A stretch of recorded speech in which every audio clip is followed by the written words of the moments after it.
All right, now to give us more perspective on this, we're being joined by Professor Peter Kuznick, who's the Professor of History and Director of the Nuclear Studies Institute at the American University, and he's joining us live from Washington, D.C.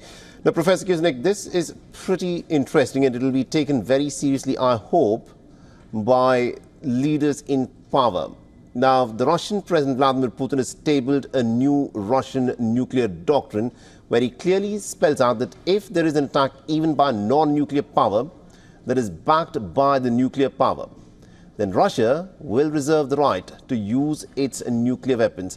Do you think the West is in fact pushing the Russian nuclear red lines further and further with each passing incident? I would say that there are many people in the West who are pushing for a confrontation with Russia and trying to call Russia's bluff. We saw the visit by the British Prime Minister Starmer to Washington, in which he encouraged President Biden to allow the use of Britain's Storm Shadow missiles and the U.S. ATACMS missiles.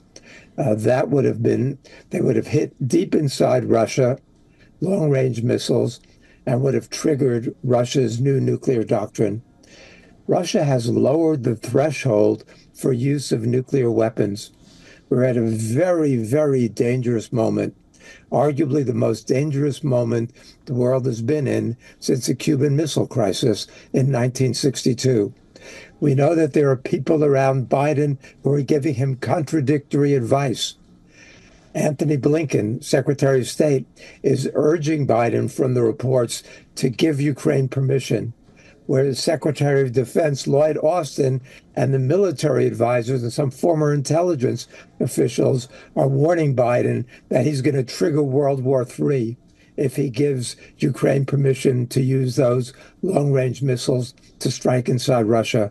This is an insanely dangerous moment, and I hope everybody realizes how precarious the situation is.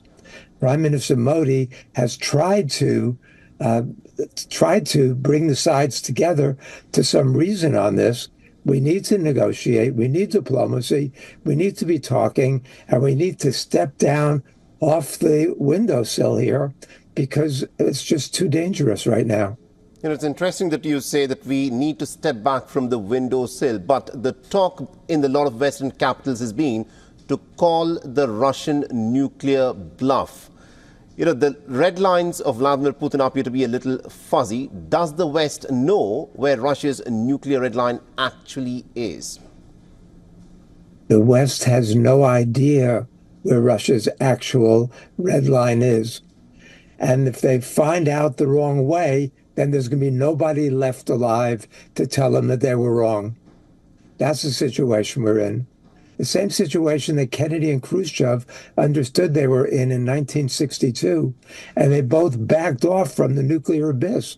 They both did what they could to eliminate every conflict that could cause another crisis, because they understood once a crisis starts, there's no way to stop it.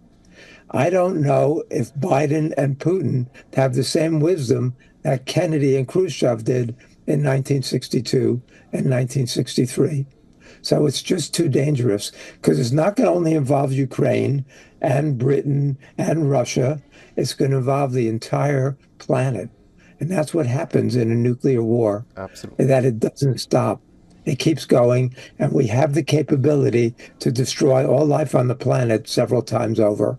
Absolutely, indeed. Thank you very much indeed, Professor Kuznick, for joining us and getting us that perspective there. For all the latest news, download the WION app and subscribe to our YouTube channel.